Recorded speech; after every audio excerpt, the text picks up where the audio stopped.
Welcome to Wish I Wrote It. You guys know that the reason why I started this broadcast was, at first to get through COVID, which we're not through yet, in my opinion. So that's my opinion.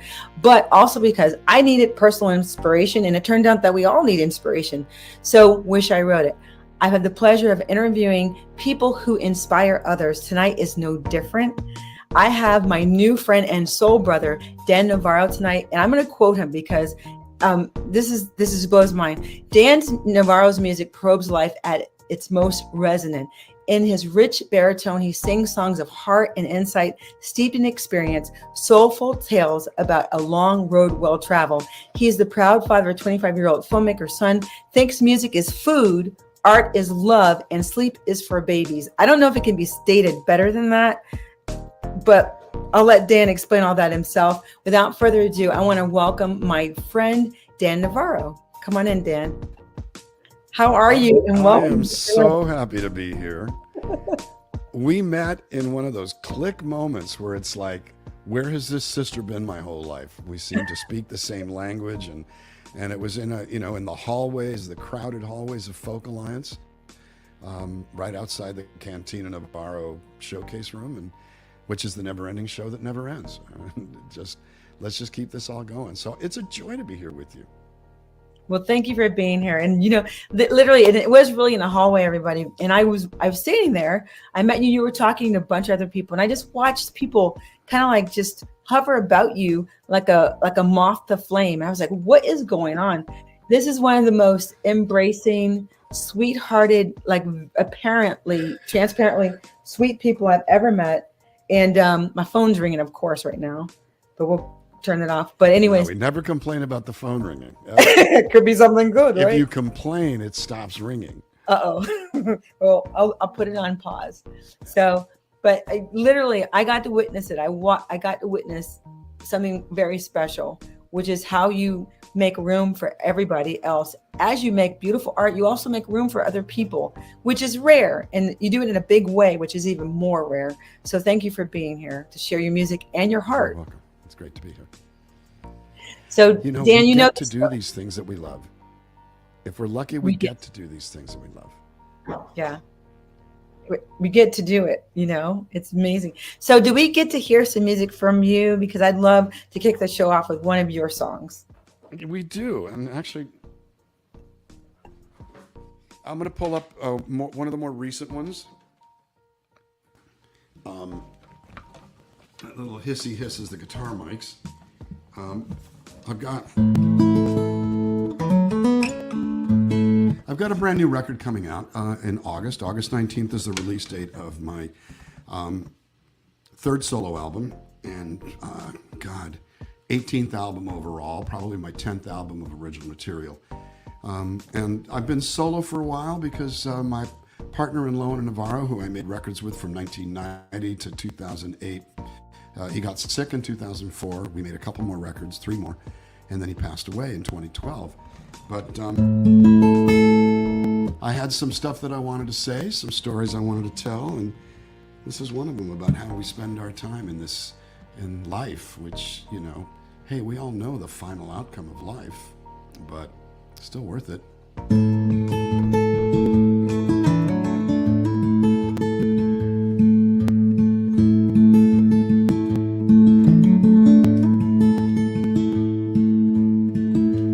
Every minute around the world, 250 babies born, some with a silver spoon, some with a belly full of dreams.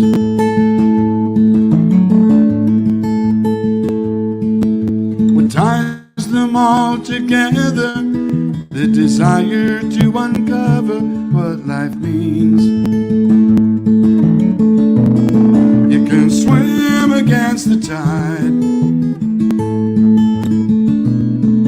you can stand in a hurricane, try and scale the mountainside, knowing it could be all in vain. We're circled in the drain.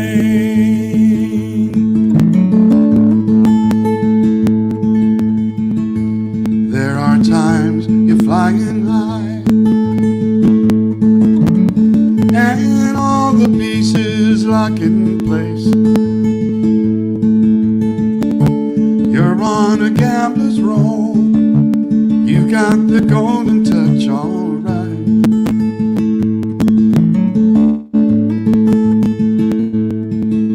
But just as quick, the magic's gone, slipped right through your fingers overnight. You can swim against the tide. You can stand in a hurricane. Try and scale the mountainside, knowing it could be all in vain. We're circling the drain.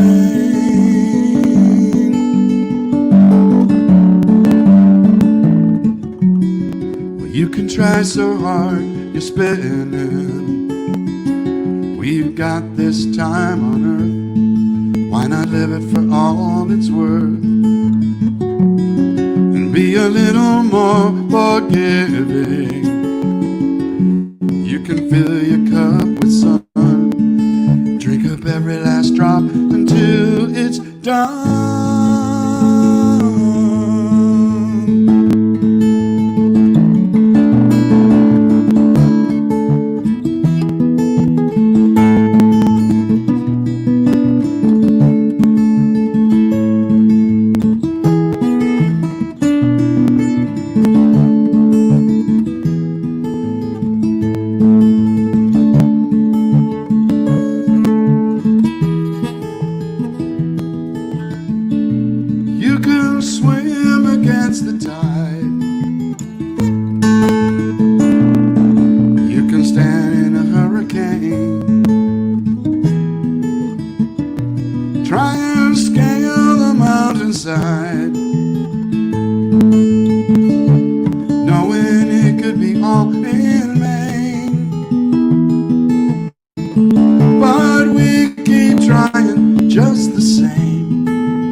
Gorgeous song. Circling the Drain. So Dan Navarro, you have a new record coming out. I'm so excited. And that is a very wise and beautiful song. You know, it was, I co-wrote it with a friend of mine named Deborah Holland, who heard me doing just noodling around on something on one of my streams. She asked, is that a song? And I said, no, not yet. I mean, I'm just kind of making stuff up. She goes, can I run with that? And I went, sure. And she goes, I want to call it Circling the Drain. And I said, that's the worst title I've ever heard. I mean, it's like, wow, why don't you just name your song We're All Gonna Die? And she goes, no. And she kind of sent me what she meant and totally blew me away. I mean, basically, you know, our course is finite, but it's still worth it. Yeah, it really is.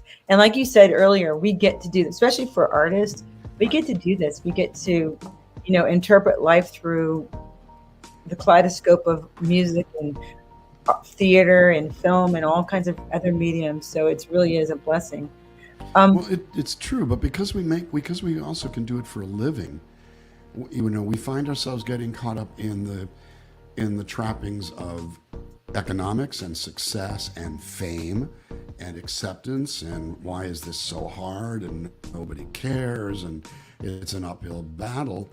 But I also start thinking about anything that's really worth doing, especially artistically, is hard. Michelangelo carving a statue out of a chunk of marble and making it not just, so beautiful and so graceful and all of that, that's hard work. So we get to do this. And if we get to do this, then we have the opportunity to tell some stories and move some hearts and maybe move some mountains, Absolutely. So Dan, you shared with me that you've been making music and moving these mountains for quite some time. Did you ever do anything other than music? And I'm glad a lot of things actually. I was, I didn't start making a living as a musician until I was 32. So until then, I was doing different stuff. I went to work for a small film company as a sound guy. I went to work for Tower Records for 3 years, one in Westwood Village near UCLA. I was the classical and country buyer, and so it was kind of this weird mixed bag, but I learned a ton. I went from there to working as a singing waiter because I had friends who worked in the restaurant, and I figured I could work one fewer day a week, make the same money, hang out with my friends, make some music, and drive half the distance. But if you think about it, if you're a singing waiter, it's not a music job, it's a waiting job. You're waiting tables. And so it's a dead-end job.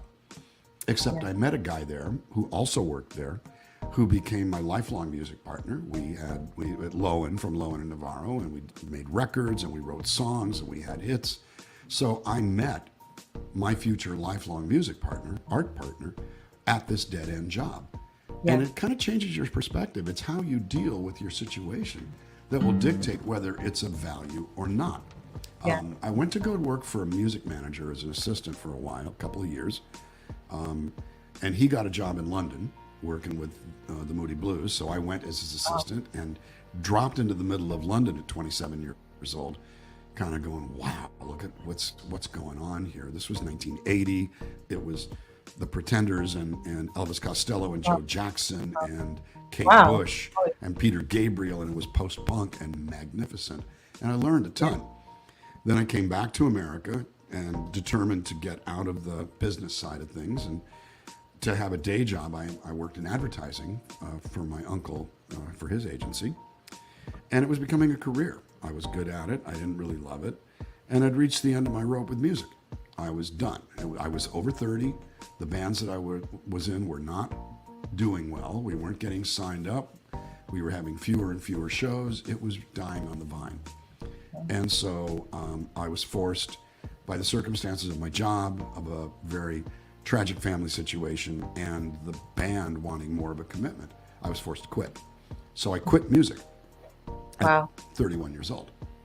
And Eric Lowen, who remained in the band, called me up one day and said, hey man, it's a drag that you're not in the band, but how would you like to write a song just for the hell of it? I went, well, I didn't want to. I was mad at him. I was, what's the point? I was cynical. I was angry. I was hurt. But I realized I also wasn't doing this thing I enjoyed doing, so I decided to suck it up and do it anyway, for no reason, for no path to success. And that was We Belong, that we wrote that night in an hour and a half. And due to some good fortune and some, meetings we took it around, and everybody rejected it until somebody accepted it. And a year after we wrote it, it was top 5 all over the world. And all of a sudden at 32, I'm a hit songwriter after being a music failure at 31. So I did all these other things, and it taught me some music business. It taught me that music is a business, and you've got to give a music business person a reason economically to work with you. It's not just about art. Your creation can be about art, but the job is about the job. And I learned a ton from all the other things that I did, especially catalog working in the record store and entertaining an audience that doesn't care at the Singing Waiter restaurant. Every course I took led to me understanding something about the overall task, which is to stay above water, stay vertical, stay active, express some things, make friends, help others, and tell stories. And you do all that and more. I would love to hear you perform We Belong if you'd like to. Everyone, that song, Pat Benatar, Ring a Bell, And so it was huge. And like I said earlier, I can still see the video in my mind as soon as you say that. I was fanatically Pat Benatar, still am.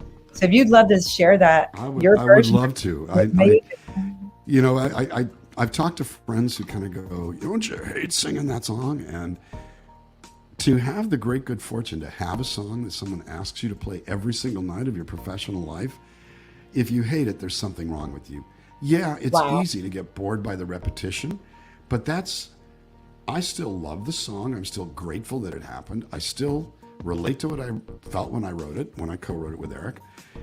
I still marvel that it happened, and I can't even fathom how it now belongs to everybody. Yeah. But because I'm still, remembering what we did and what I was feeling and all of that. But, to have it at all is nothing but great good fortune, and it's turned into one of those. It's, I'm fortunate that everybody knows it.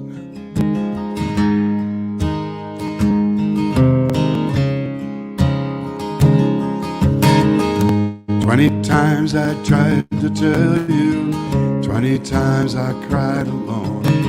Always I'm surprised how well you cut my feelings to the bone. Don't wanna leave you really, just wanna break the ice. Do I look silly to you when I yield to your advice? When you say we belong to the light, we belong to the thunder, we belong to the sound of the words we're both falling under. Whatever we deny or embrace, for worse or for better, we belong, we belong, we belong together. Si acaso no lo sabes, te aseguro que es verdad. El cariño que es sincero no se apaga con crueldad. Olvidas lo que fuimos y desprecias lo más fiel. Juntitos pretendimos que la luna era de miel. Junto a ti solo es mi anhelo. Junto a ti como el rayo de luz que ha brotado el cielo. No importa el porvenir si sufrir es mi triste destino. Junto a ti hasta el fin del camino. The Spanish words mean there's no love that is greater than that between a true-hearted gentleman and his chosen one in the back of an El Camino. You believe that? 32 years I've been telling that silly joke.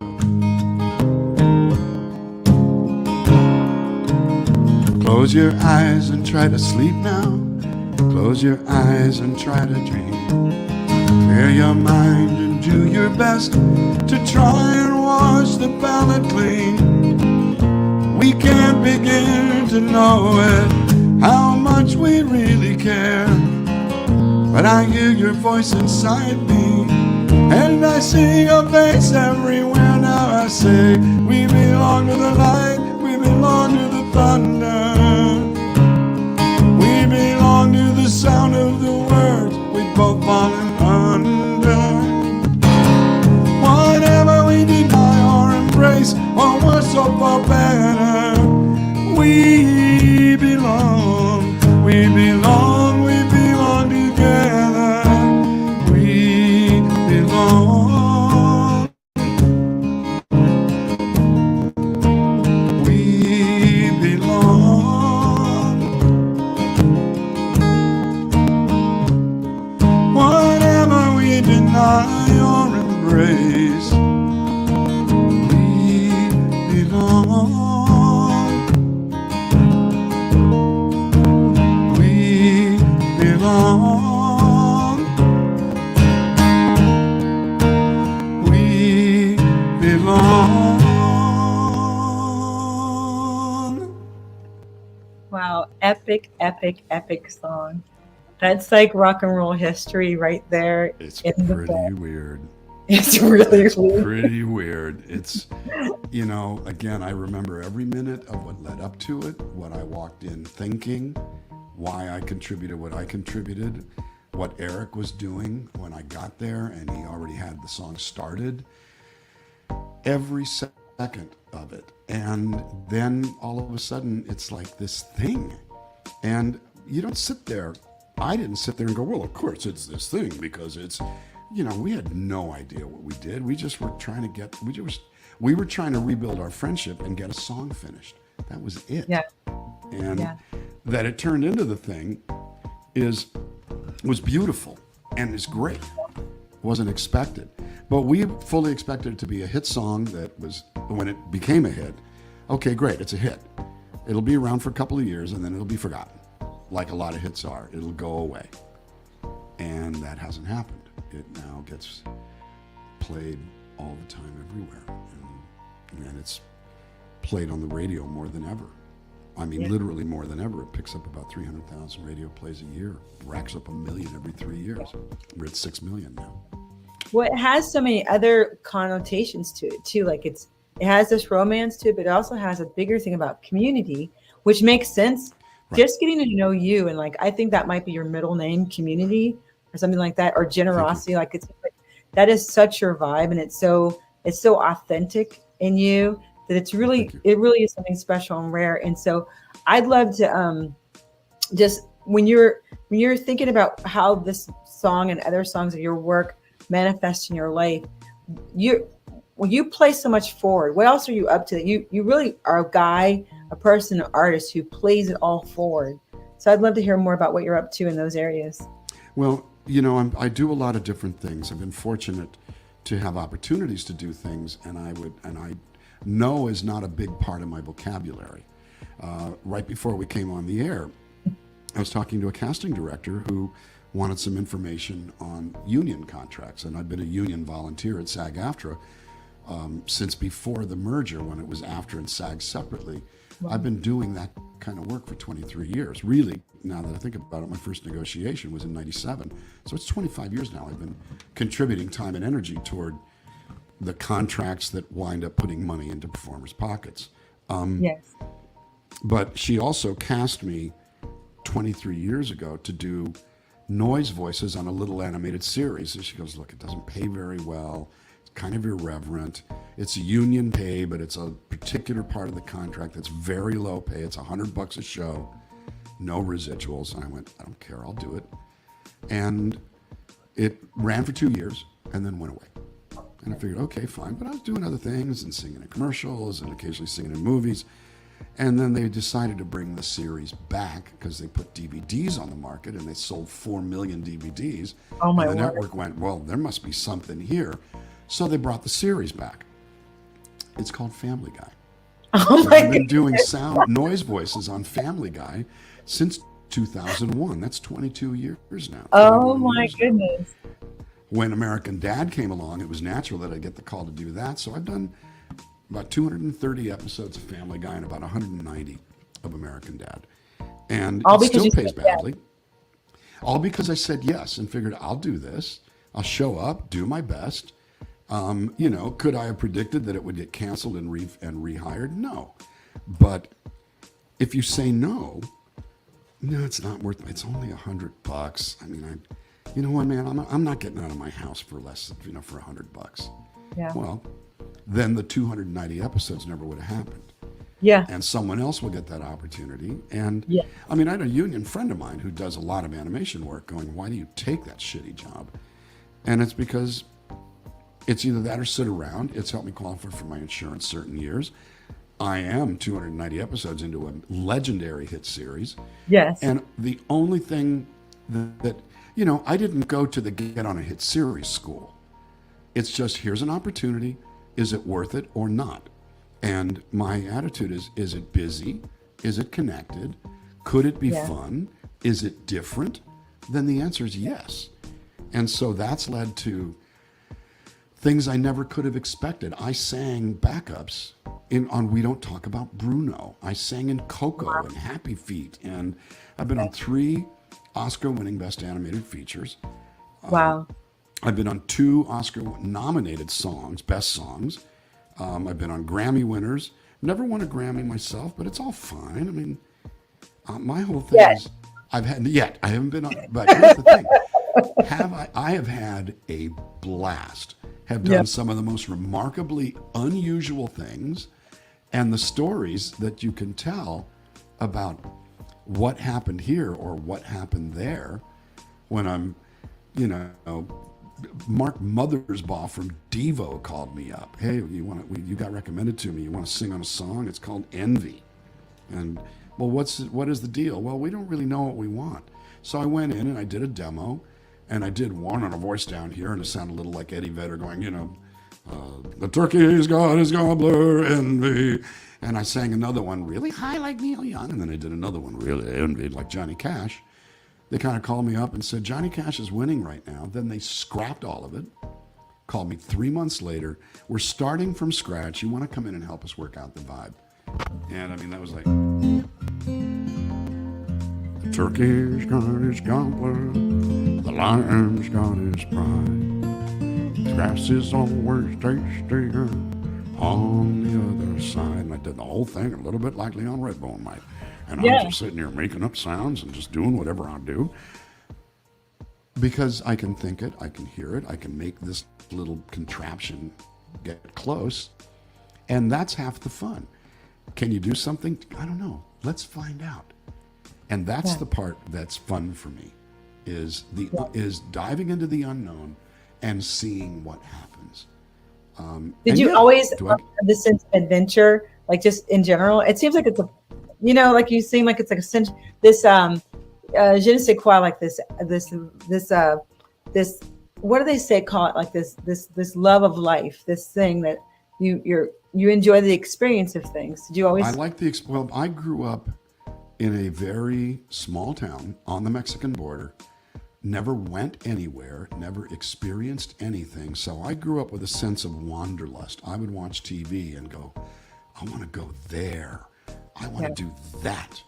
You know, I'm a little bit too big of a chicken to climb mountains, but I'll go places I've never been before. I'll try things I've never tried. Good. Someone will say, well, you want to do this thing? There's no time to rehearse it. Yeah, I'll do that. How bad can it be? And you live by your wits. I have a saying, nothing worth a dang ever came from a comfort zone. That if you live in your comfort zone all the time, you are not going to push the limits. You are not going to grow. You'll be fine. You'll be content. I don't want to be content. I want to be happy, and I want to be busy, and I want to be excited, and I feel like the Sally Field character in Smokey and the Bandit when they're running from the cops and they jump. We just jumped a car. I want to jump another car. And I sit there and I'll go, I just did that thing. Man, what the heck? Let's go do that. Let's go do something else. And it doesn't happen easily. I mean, I sang in 2 sessions, 6 songs for Encanto, the film. One of them was on the day I was supposed to pack up my van to go on the road, so I waited a day. The other one happened on an off day when I was on the road. I went, all right, I got a show last night. I'd have to leave Chicago at 6 a.m. to get to the session on time. I got back to where I was staying at 1, so I caught 2 hours of sleep, got up, drove to Midway Airport, parked, flew home, landed at 9, in the studio at noon, out of the studio at 6, went home, caught some sleep, left the next morning to go back on the road, pick up the van, and rejoin the tour. Holy crap. And, it's too hard. Well, it was great because I knew that it would mean a certain amount of money. Residuals coming later. The Disney movies tend to make good residuals. I knew that it would go on my IMDb credits. I knew that I knew the composer, and I'd worked with her before. There was no way I wanted to miss that session and miss that opportunity. Well, I never expected a number 1 record out of it. Wow. And so it's you miss 100% of the shots you don't take. So you just got to try and keep doing and keep swinging away and keep going. And you're going to fail sometimes. Big deal. You're going to succeed sometimes, especially if you get to the point where you're comfortable with trying brand new stuff. And I am. So I just keep saying yes, and the phone keeps ringing. I'm very, very lucky. I don't hustle it. I don't put out ads. I don't send out tapes. I don't call producers. Hey, just want to let you know I'm around. It's a little bit like, calling somebody, calling a prospective date on a Saturday. Hey, just want to let you know I'm home. I'm not doing anything. Yeah, well, maybe I'll call you next month. That's not going to work. No, it doesn't work. You don't work by saying, yeah, I'm sitting around and nobody's asking me out. You just, and actually you probably get better. No, Saturday I'm kind of busy, but no, I'll tell you what, I'll blow it off. Let's go out. And that's when the good stuff happens. Or maybe just go dancing anyways. If you want to go dancing and no one calls you, just go dancing anyways. Just go dancing. And you might meet somebody, or you might just simply have a great time, whether you meet somebody or not. Exactly. So this always, and there were lessons in my life. I mean, I used to get really scared and really nervous, but I would front it off going, okay, well, you're just going to have to figure this out, because if you let the fear win, you're dead. God love my late mom. I was 14 years old, and I was walking around the house going, hey, and she finally said, gosh, Danny, you're never going to be grown up if you don't quit making stupid noises with your mouth. Oh, my goodness. Wow. Key to staying young. Did mom? What'd she say about did your mom get to ever see any of the manifestation of? She passed away in 94. I had been working for since 88, so 6 years she saw me do this kind of work, and she would just go, I can't believe they pay you to be a dodo head. And I went, yeah, lucky me. One of my most memorable though is I started out singing Spanish jingles, and I would move from Spanish into movies in Spanish, movies in English, voiceovers in Spanish, voiceovers in English, and it mutated slowly from that. But I get called by a guy I'd worked with on a couple of records, a wonderful engineer named Humberto Gatica, who had engineered Michael Jackson, and he goes, I've got a session coming, put a group together. Oh, so who's it for? Julio Iglesias. My mom would die. So I did the session. We sang Vámonos Guajira and Oye Como Va. I hired my Spanish singer friends, but I got the Anglo Eric Lowen, my partner, in on that going, dude, this is Julio Iglesias. I'm putting you on the session. Just fake it. You'll be great. I taught him some accent. Julio's meeting, hola, ¿cómo estás? Chévere, chévere. Hola, ¿cómo está mi querida? Eso, ¿habla español? Oh, does he speak Spanish? No. Hello, I'm Julio. And meets Eric, who was like 6'2", blonde, Swedish-looking guy. But we did the session. We went to a restaurant after that, and I called home. Hey, Mom, guess what I just did? And that really was kind of where I came from, is guess what I just did? Oh, Danny, you amaze me, the things you get to do. There's always something new. There's always something different. I got a call 3 days ago to submit an on-camera audition for a song in Spanish. I put on a Western shirt and set up the camera and did it. And they said, no, well, they're going to use a different actor. But you got the pre-record, so you're going to sing it. Well, now I'm going to sing it from right here when we're done for a TV series for ABC. And it's not like, how do people get these gigs? I don't know. They put themselves out there, and when someone says yes, or, that all started with an old college buddy calling me up one day in 1988. Hey, what are you doing right now? I'm sitting around. I just had a couple of beers. I'm going to watch football. Hey, you want to come over and sing on a jingle in my garage for $100? Well, let me think this through. I had 2 beers. It's 30 miles away. I was just going to, hell yes, I want to do that for $100. And we sang the jingle. And there was a woman on the session who, it turned out, contracted Spanish vocals for, she would hire singers, and she was a singer herself. Do you sing in Spanish? I do. Do you have a demo? Just happen to have it. It was my only copy. I gave it to her. Oh my goodness. She goes, I think I might like to get you in on some things. Then I didn't hear from her for 4 weeks. Oh, well.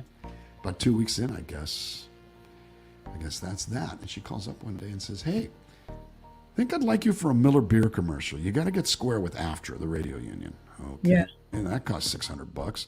How much am I going to make on this session? $200. So let me see this. I'm going to start out $400 in the hole. Hell yes, I'm going to go join the union. So I joined the union. I went and did the session, and I start kind of freaking out. It's in Spanish. Yes, I could fumble through Spanish, but maybe it's going to be too hard. Maybe they're going to be dealing with technical recording terms in Spanish in the studio that I'm not going to understand. Maybe I'm going to embarrass myself. Maybe I'm going to fall on my face. I'm a loser. Nothing good ever happens to me. It's not going to be easy like La Bamba. It's going to be hard. Oh. And I walked into the studio. Okay, so you are all at a football game and you are all singing La Bamba. Okay. Nailed it. Then the guy says, you know, Isela was telling me about you. I'm going to keep hiring you because we don't have any baritones. All the Spanish singers are all tenors. Tenors, yeah. Well, who knew? Now, I could have, it's too far. I've had 2 beers. It's only $100. No. If I had, it might be too hard, all these things, yeah. But so what? And it's, and the La Bamba thing I tell because I really said it's not going to be La Bamba, and it was La Bamba. Well, how could be goodness. Easier? But the other lesson was that you don't know what's on the other side of that door. And I find out that there's a hole in the community that I didn't know existed. I wouldn't have been there to fill the hole if I had said it's too hard, or if I said I'm too busy, it's too far, I've had 2 beers. You just do it. And that's literally, I went from never working to working all the time, enough to make my insurance levels in the very first year. I went from never working to being a first call Spanish language singer. Wow. At 36 years old. Wow. I wasn't 20. I'm at an age where, hey, I'm 35. I want to break into session singing. Yeah, good luck, dude. That doesn't happen. Yeah. Well, guess what? So the notion of work, focus, application, persistence, faith, skill, but you can work the skill. You can gain the skill. It's the mindset of, nah, it's not really going to work out. Oh, why should I take a tape to that mixer? Nothing's going to happen. Well, guess what? Yeah. You just guaranteed that nothing's going to happen. Yeah. So, you know, I love every single thing you've just said is so affirming, because early on, even before COVID, I made this agreement with myself to say yes to things. And then when it happened, and it's still happening, as we know, I said to myself, you know, what do I need to get through all this? And it was inspiration. And it's blessed to be a blessing. That's my mentality about things. And then this idea of like grace, you know, and faith. And the best way to demonstrate that is to love people in action. And the one action I am good at is I love to talk to people. I love to cook. Well, there's 3. I love to talk to people. I love to cook, and I love to make music. So I said, well, let's put them all together and see what happens. If we were together, I'd be feeding you right now something. Well, but maybe I can't wait till we're in the same place. I get to meet your family. I get to hang out. We get to make some music and eat. Yeah. But that is really one of the keys, is that willingness to go for it, that ability to see there's an opportunity here. And yeah, it might turn into nothing. But if you don't do it, you're guaranteeing that it turns into nothing. But if you take the shot, 1 out of 100, you still took the shot. Yeah. And you never know. As it turned out, the other 2 singers on that first session was a guy named Michael Cruz, rest his soul, who it turned out was a producer of jingles. And from that day on, I worked with Michael, for Michael, on dozens of jingles for the next 10 years. Real, actually, 6 years, because he passed away in 94. What I also didn't know, again, this is what you don't know. I walk in, well, hello, Mr. Dan Navarro, who are we? And I'm going, hi. He goes, I know who you are. What do you mean you know who I am? Well, my first job, my first arranging job as a professional was arranging your song, We Belong, for Kids Incorporated. Oh, my goodness. He knew exactly who I was. I didn't know who he was, but there was a connection. The other guy was an Anglo guy named Casey Porter, who was raised in Guatemala, spoke fluent Spanish, became a Grammy-winning producer of people like Ricky Martin and Carlos Santana. Wow. And these were my co-singers. Yeah. So did I hit the dinger? Yeah. Did I make the dinger get hit? No. Yeah. I showed up. I showed up. I was prepared. And the rest of it just happened. Now, I'll take a tiny, tiny, tiny bit of credit for being aware of that. You know, I had heard about the Kids Incorporated arrangement, and so Michael and I bonded. You know, Casey and I clicked, and he goes, yeah, doing a little bit of production. I'm working with this Puerto Rican artist nobody's heard of named Ricky Martin. He did all Ricky's Spanish records before he broke big. Well, again, he's making Spanish records for hundreds of dollars, small thousands. So he was around when Ricky broke big in the Anglo market, and it was, many, many thousands of dollars. Casey's won several Grammys with Carlos Santana and Ricky, and lots of production, and he's one of the busiest producers in Spanish language music. Wow. So you never know what a situation holds. All you have control of is, will I show up prepared, upbeat, ready to work, ready to have a good time? Don't be too forthcoming. What I mean is, don't tell dirty jokes at the session. Be very pro. Be very on it. Read the room. Sense your surroundings. Yeah. And, it worked out really well. I made mistakes. That same producer called me once for a Sears commercial. His name was Jorge Calandelli. He ended up Oscar nominated for a song. He co-wrote the love theme to Crouching Tiger, Hidden Dragon and got nominated for an Oscar. Became a big Grammy-winning arranger. But this was a period when he was doing jingles. Yeah. And he called me for once, and I did a jingle. And at the end of the session, he goes to the people, he goes, I'll see you tomorrow. I'll see you tomorrow. Looks at me and goes, I'll see you later. I went, oh, see you later. I'm not hired. No problem. And I went home. And the next day, I went to my friend's house and hung out. This was pre-cell phone. This was the late 80s. Oh, no. And they're calling me going, where are you? You're supposed to be here. Because I was embarrassed to ask. You told them, see you tomorrow. You told me, see you later. Do you need me tomorrow? I didn't want to embarrass anybody. Yes. I didn't show up. And he stopped working with me for a year because it's like, you didn't show up. What happened? I didn't think I was on the session. I misunderstood. Well, the guy who got the gig, Mike Body, ended up being able to buy a car. And he was in trouble financially.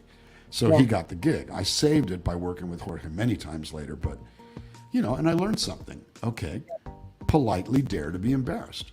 Yeah.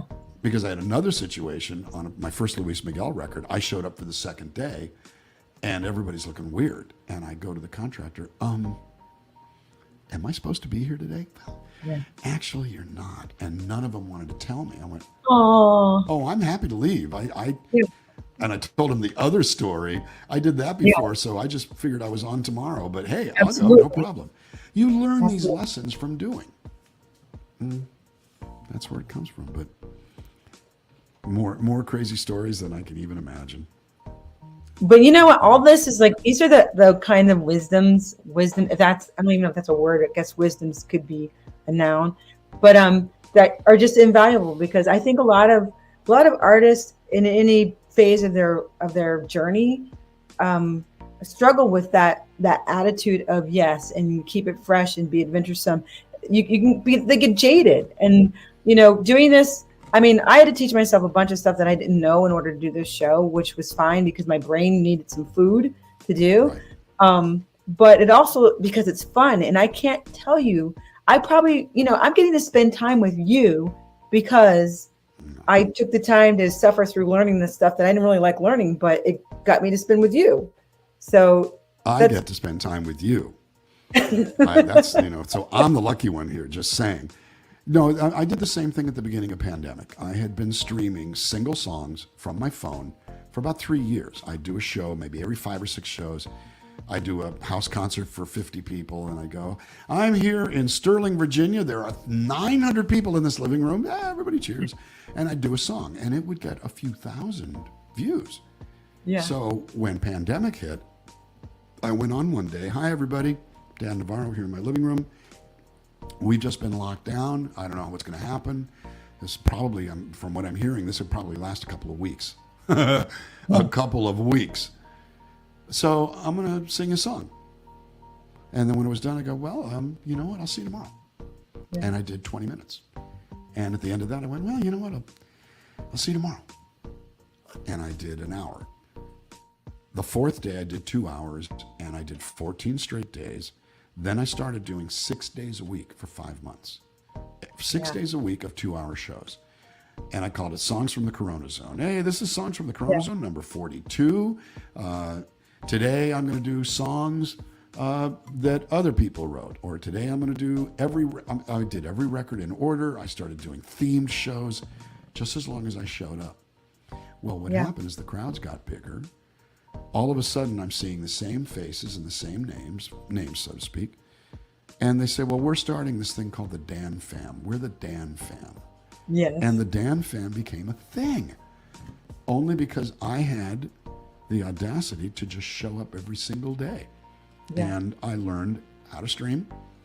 I actually learned about the differences between StreamYard and Restream. StreamYard's more popular, a little more expensive, equal capabilities, but you can unbrand on StreamYard cheaper than you can unbrand on Restream. You can go more places with Restream, but 85% of those places are like gamer sites in Korea and stuff that you don't need. Restream, they're competitors and they have their advantages and their disadvantages. Well, I learned all of that just like you did because I didn't know about it was well, I did the research. I was on Restream a little. StreamYard is just easier to deal with. Restream looks better. It's a black background instead of a white background. Yeah. But just the very fact that you can, you've got your branding up on this and that you can do that at a cheaper price point on StreamYard than on Restream. Yeah. They're comparable. Bottom line is I didn't know any of them existed. And so I'm doing deep dives going, and I found this blog by Ian Anderson Gray called Top Video Tips of 2020. It's still up there, iag.me, I think it is, but Ian Anderson Gray. And it's all of the platform, all of the software. This one's software-based, this one's hardware-based. This one uses phones, that one uses cameras, this one uses webcams. Here are the different resources, and I tried them all. And I tried them all. That's awesome. StreamYard is a clear winner, but the bottom line is I learned, and the reason to use StreamYard is if you're going to go to multiple sites at the same time, or record and have guests.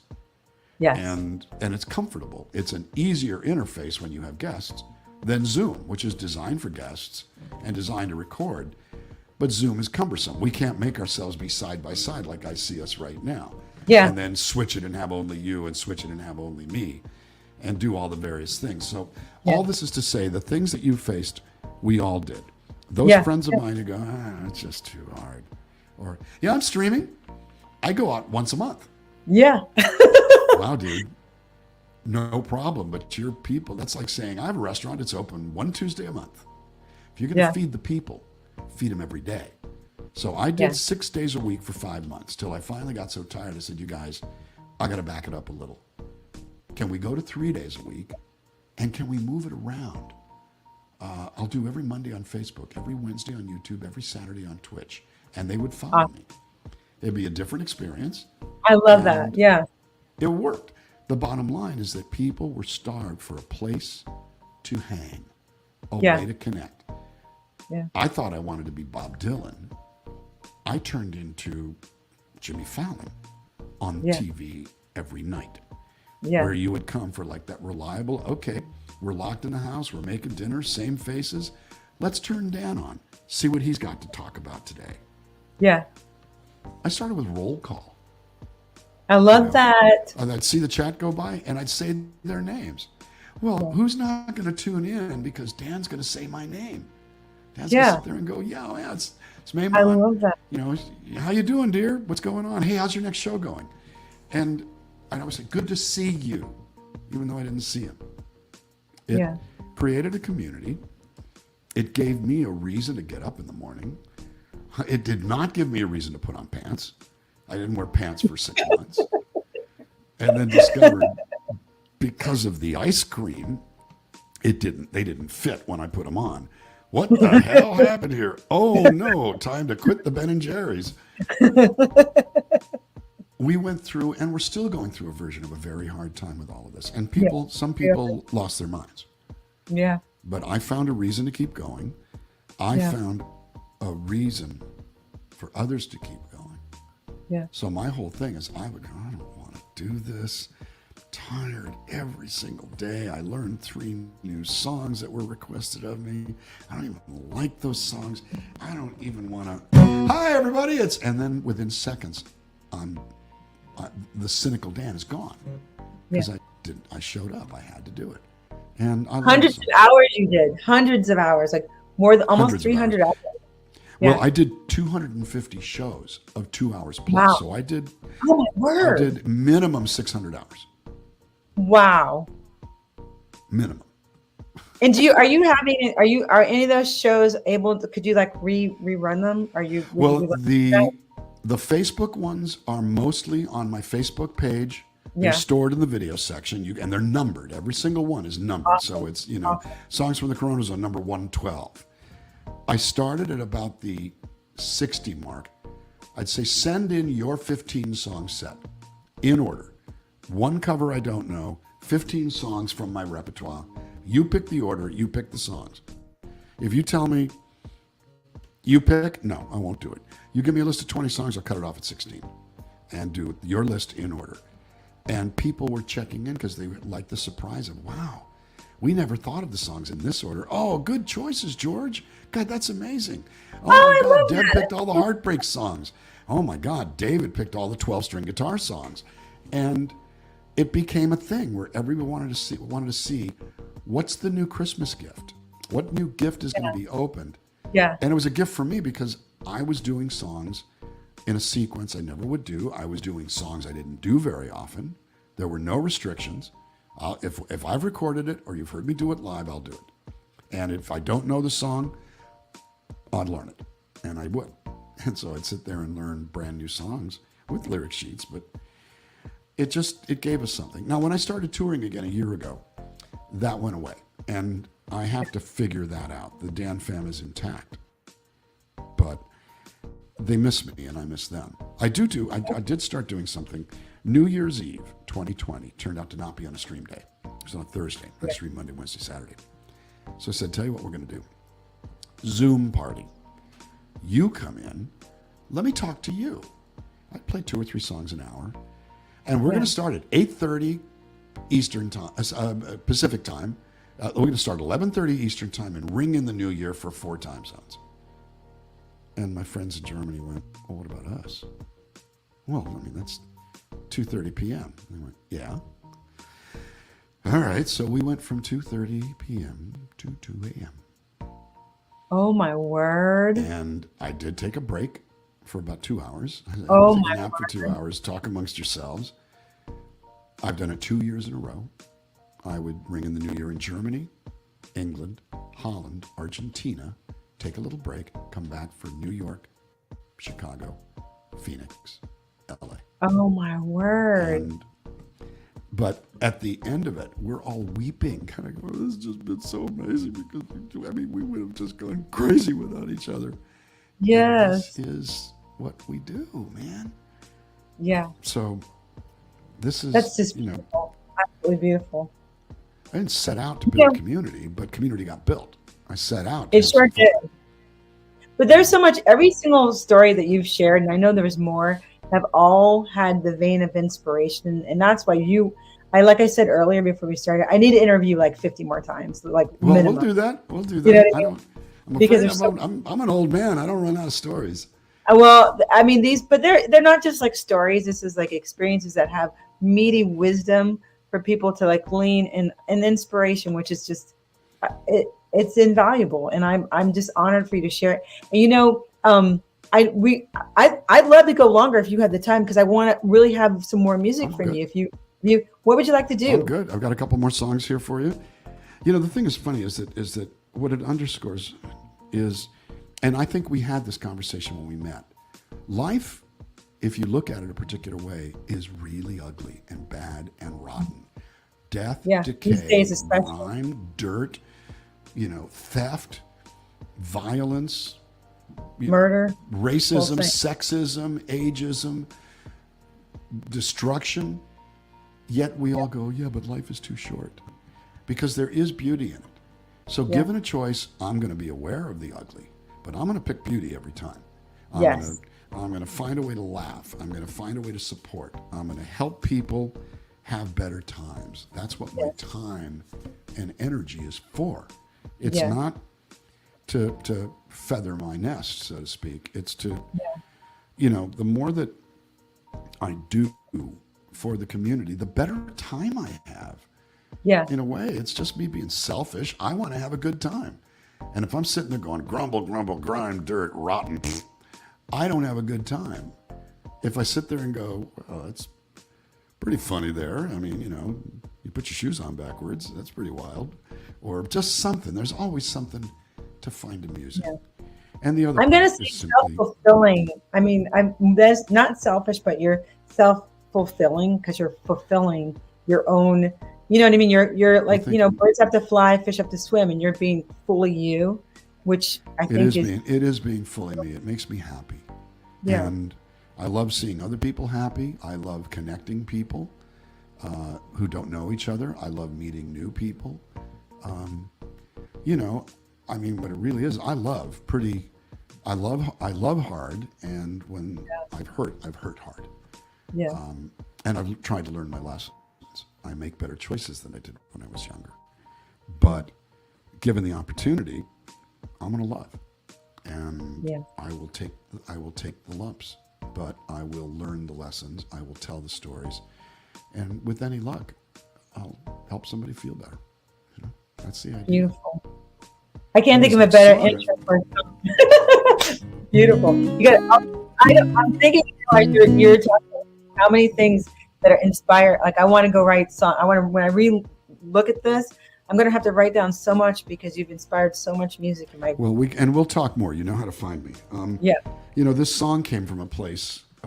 It's a true story of a situation I found myself in with someone that I had been friends with for a long time, but that I loved, and I knew as time was going on, and this was, you know, more than 15 years into our friendship, that I was sinking deeper into this pool of love for this person, and I wasn't sure if it was reciprocated.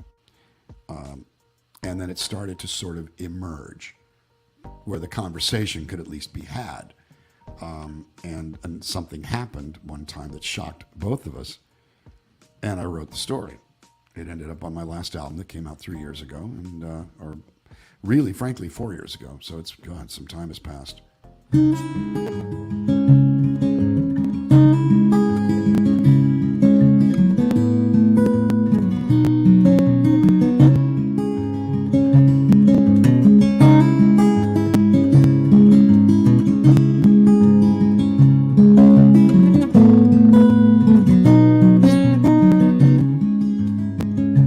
I had a dream, I flew like a bird to the top of the mountain, and there you were, bathed in the shadows, alone in the dark, with a lock and chain around your bulletproof heart. Minute by minute, time after time, body to body, crossing over the line, wrapped in each other, a shower of sparks began to melt the ice away from your bulletproof heart. Somebody tell me please, are we really here? I open my eyes and you disappear. All the king's horses and all the king's men can't put the genie back in the bottle again. Now I try to remember, to try to forget the way it felt that night, but it ain't happened yet. One perfect kiss blew the shackles apart. They keep you locked inside your bulletproof heart.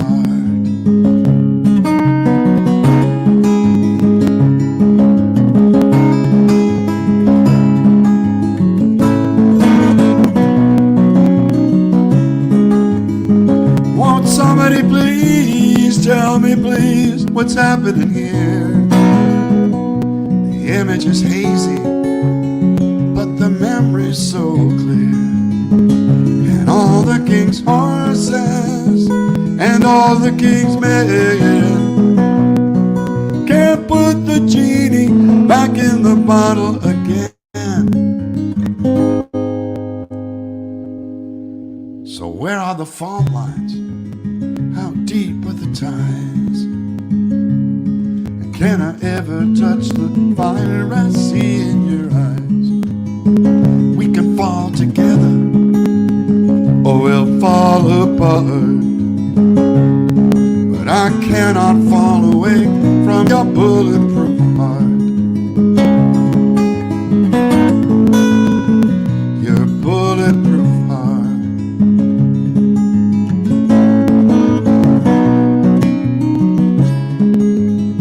It's too hard to imagine and too late to pretend that all the things we said and did won't happen again. So how do we finish? Where do we start? To break down the walls around your bulletproof heart. Your bulletproof heart.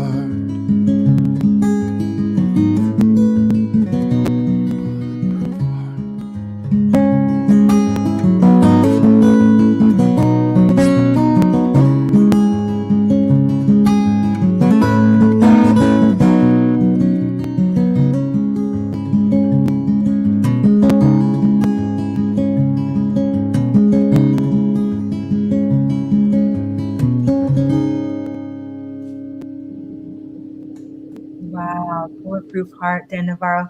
Dan, that's gorgeous. And you know what? I want to make sure everybody knows how to find you. My dog is bugging me now. I want to make sure everyone knows how to find you. Can we go to your website and show everyone? Sure. Everything's up on the website. I'm on all the services, Spotify, Apple Music, Deezer, Tidal. I actually subscribe to Tidal myself. I actually do the $20 subscription because it sends $2 of your subscription fee to the artist you stream the most. And so you can really support an artist directly that way.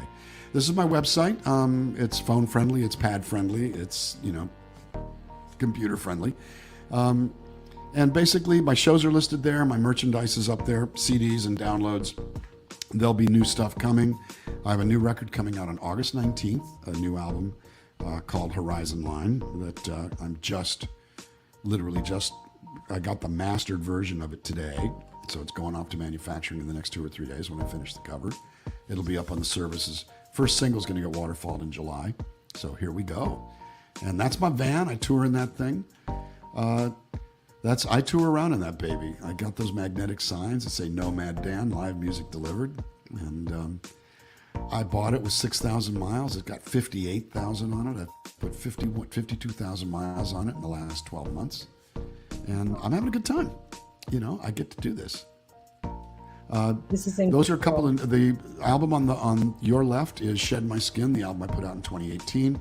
Bulletproof Heart is on that record in an incredible production by Steve Postell, who's one of my best friends, and he produced that album and did a rather scary-ass good job of it. The other one is a duo record with James Lee Stanley. That's 12 versions of complete deconstructed reinventions of Led Zeppelin songs done acoustically. Wow. So we call it All Wood and Lead. And that came out in the middle of 2021. Wow. New album will be out soon, and I got to start doing the pre-album teasers on it.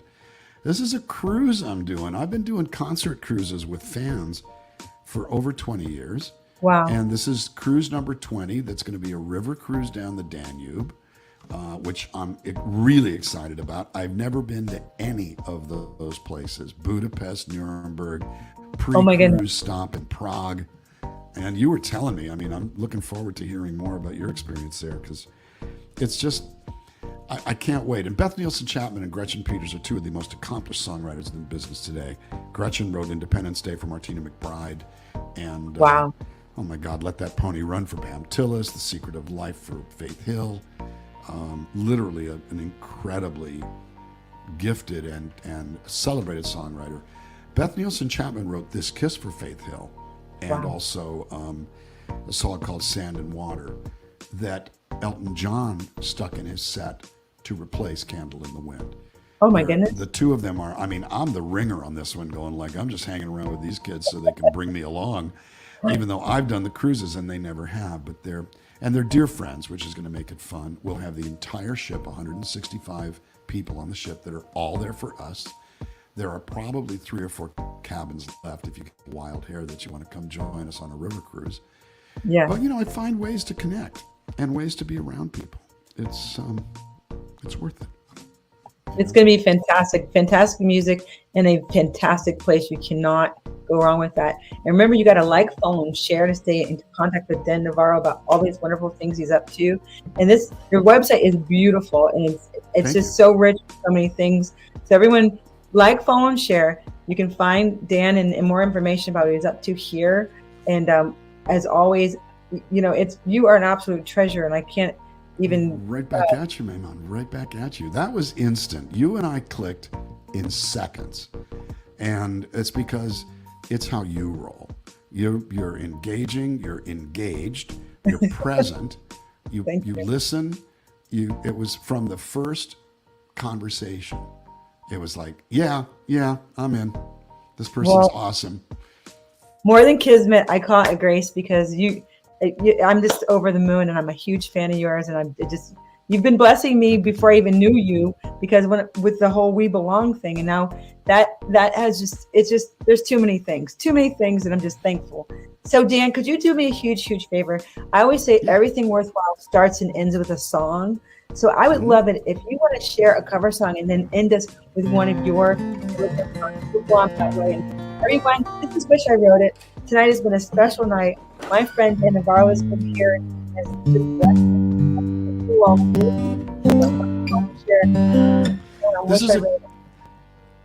share. We talked about Wichita linemen, and I was just about to maybe do something different. And I think I want to do something different for a reason. Totally. Hear the reason, because this has been a wonderful experience. I feel like I have a new sister. I feel like I made a great friend. I feel like I've stepped into a safe zone for the heart. And I'll do Wichita Lineman another time. It's the best song ever written. Probably, and I've got stories about it. But I think you're going to understand why I'm doing this particular song. This is a Jackson Browne song off his first album that just really spoke to me.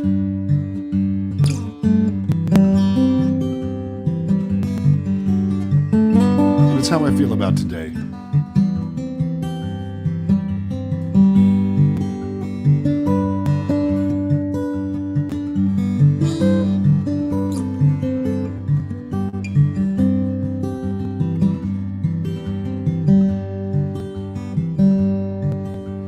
Papers lie there helplessly in a pile outside the door. I tried and tried, but I just can't remember what they're for. The world outside is tugging like a beggar at my sleeve. Well, that's much too old a story to believe. And it's taken its share of me, even though you take such good care of me. Now you said Morocco, you made me smile. I haven't seen Morocco for a long, long while. The dreams are rolling down across the places in my mind, giving me a taste of something fine.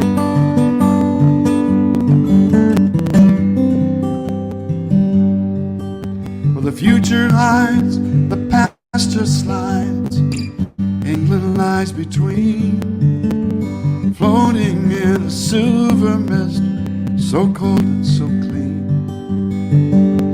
California's shaking like an angry child will, who is has asked for love, but is unanswered still.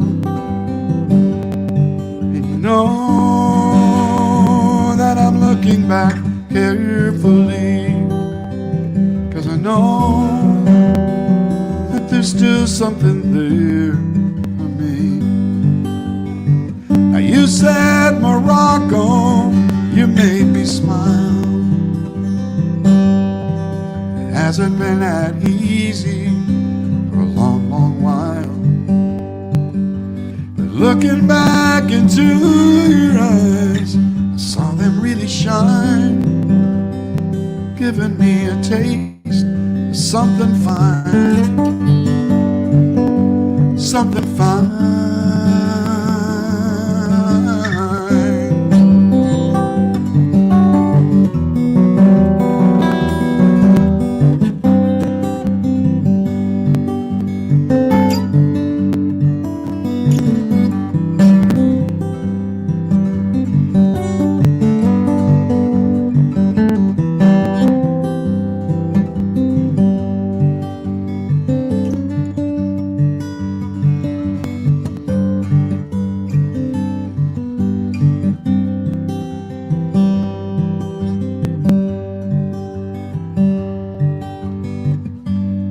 See Morocco, I know you'll go in style. And I may not see Morocco for a little while, but while you're there, I was hoping you might keep it in your mind to save me just a taste of something fine, something fine.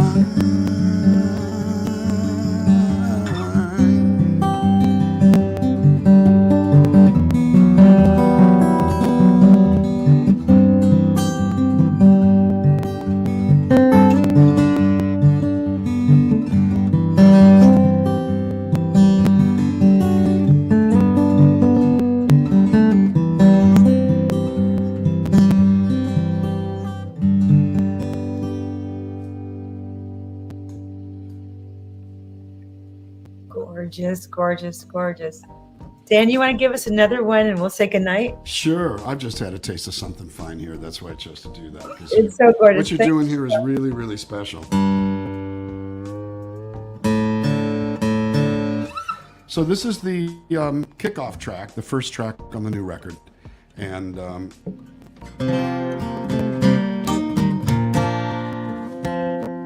this song was...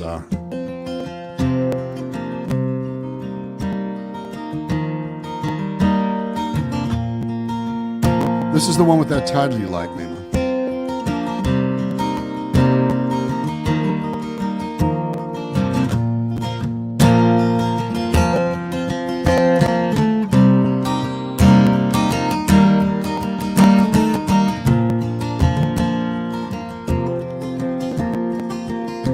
When the load is heavy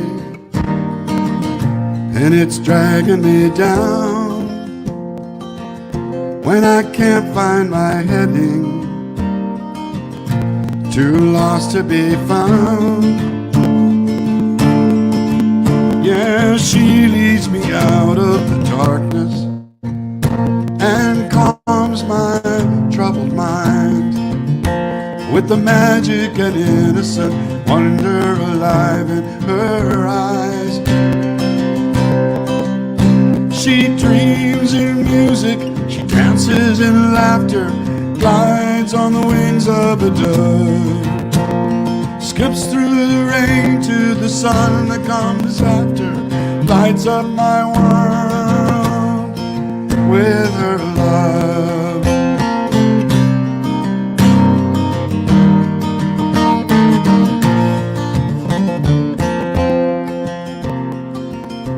Now I'm no trouble, and trouble's known me, my constant companion, until she set me free, with a peace and a grace beyond measure, and the kindest, most gentle of hands.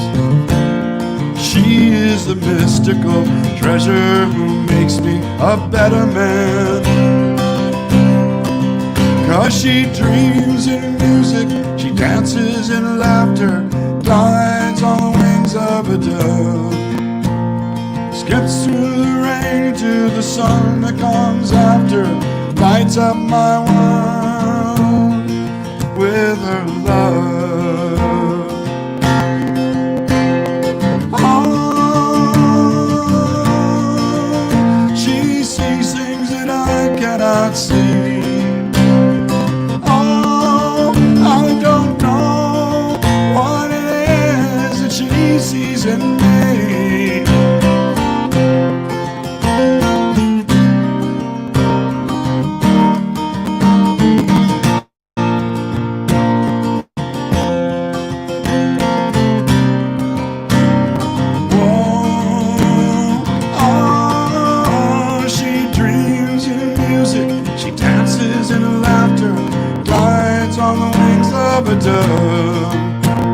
Skips through the rain to the sun that comes after, lights up my world. Oh, she dreams in music, she dances in laughter, glides on the wings of a dove, skips through the rain to the sun that comes after, lights up my world with her love.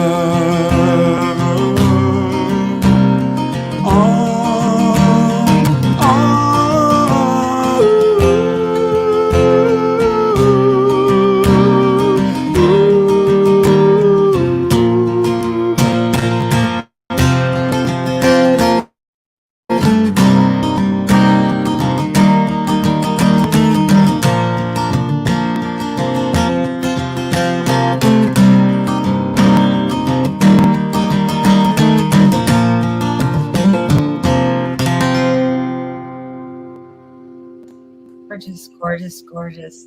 Tonight was a special night. You guys, everything worthwhile starts and ends with a song. Dan, thank you so much for being on Wish I Wrote It tonight. Thank you so much. Thank you for having me. Thank you for the whole right idea, because this whole thing is about the power of the song to encapsulate our feelings, to spread them from one place to the other. And you're doing a great thing here. Thank you so much for having me. Anytime. 50. We only have 49 more interviews. we got 49 more interviews. Exactly. All right. So the next one, we'll set the next one. The next one will be what's the worst song you ever wrote? Oh, that's great. That's awesome. Give you a little taste. Nose hair growing everywhere. At my age, it brings me rage. Nose hair. So we'll finish that one another time. But you know that could be a hit song to somebody in some context, because it really could. It's actually it's hilarious. I was setting up a song about how I got into an argument with my late partner over a song that I wrote that I didn't like, and he didn't write it. He goes, "That's a good song." "No, it's not." "Yes, it is." "No, it's not." And I said, well, he finally won and convinced me it was a good song. I'm going, where can I take this? I went, yeah. It's called Nose Hair.